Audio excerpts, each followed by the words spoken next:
안녕하세요.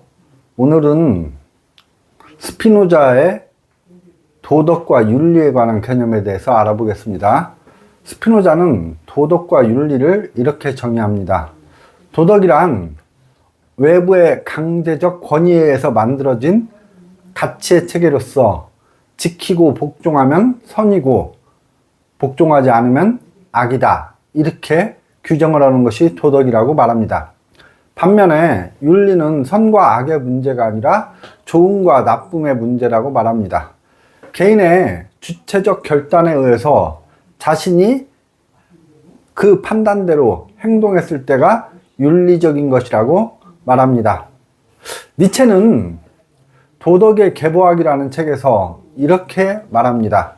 외부로부터 강제된 어떤 도덕의 가치체계, 예를 들어 보겠습니다.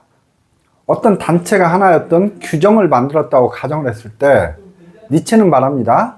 그런 규정 같은 것들의 근거는 따라 올라가 보면은 대단히 미약하다, 이렇게 얘기를 합니다. 우리가 살아가면서 외부로부터 강제된 어떤 가치체계, 즉 도덕에 의해서 우리가 그것을 무비판적으로 복종하는 경우가 있습니다. 그것이 옳다는 전제하에. 하지만 그것이 옳다는 근거는 상당히 미약합니다. 왜냐하면 그들이 만들어 놓은 어떤 규정이라는 것들이 자의적으로 설정된 경우가 대단히 많기 때문입니다. 스피노자는 사람들이 살아가면서 삶의 주인으로 살아가려면 도덕보다는 윤리적인 자세로 살아가야 한다고 말을 합니다. 스피노자는 그래서 윤리학이라는 책을 만들었습니다. 에티카라고 하죠. 최근 들어서 안세영이라는 배드민턴 선수가 협회의 규정에 대해서 이의를 제기하면서 상당히 사회적으로 이슈가 되었습니다. 자, 그것을 보면서 도덕과 윤리가 떠올랐는데, 협회가 만들어 놓았던 규정의 문구 같은 것들을 보면은 무조건적인 어떤 복종을 강요합니다. 그런데 그 복종을 강요하는 근거는 대단히 미약하기만 합니다. 그랬을 때 스피노자가 말했던 어떤 도덕의 어떤 가치체계, 지켰을 때는 선이고 지키지 않았을 때는 악이라는 것이 떠오릅니다. 니체가 말했듯이 그 도덕의 그 가치의 정당성의 근거는 대단히 희박하고 미약합니다. 그런데 그것을 일방적으로 강요할 때 그 공동체는 대단히 파시즘적으로 흐를 가능성이 많습니다. 니체는 이렇게 말합니다. 우리가 행동할 때 그 행동의 근거에는 두 개가 있다고 말합니다. 능동적 힘에 의지한 행동과 반동적 힘에 의지한 행동이 있다고 말합니다.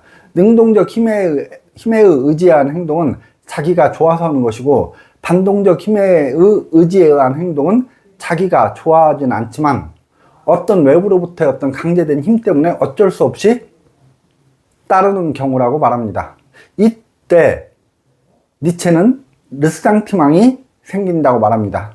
왜냐하면 자기가 원하지도 않았는데 어쩔 수 없이 따를 경우, 따르지 않으면 거기에 대한 어떤 불이익이 오기 때문에 어쩔 수 없이 따릅니다. 따라서 거기에는 분노와 원한의 감정이 생긴다는 것입니다. 그것이 바로 르상티망입니다. 안세영 사건을 지켜봤을 때 안세영이 7년 동안 참았다, 그런 말을 하는데 거기에는 안세영 선수의 르상티망이 묻어납니다. 자기가 원하지도 않았던 어떤 각종 규칙과 규범 같은 것들을 일방적으로 강요할 때 어쩔 수 없이 따르긴 하지만 그 안에는 많은 분노와 원한의 감정이 쌓여 있었던 것 같습니다. 우리가 삶의 주인으로 살아가려면 우리는 도덕적으로 살아야 하는 것이 아니라 윤리적으로 살아야 한다고 스피노자는 말합니다.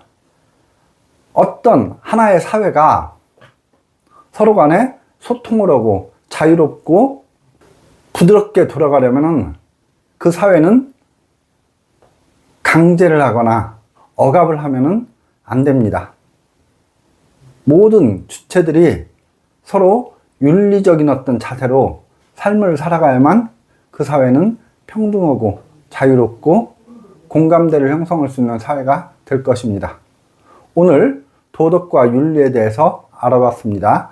스피노자는 우리가 자유로운 개인으로서 주인으로서의 삶을 살려면 윤리적인 삶을 살아야 한다고 그렇게 얘기했고, 저는 스피노자의 말에 전적으로 동감합니다. 감사합니다.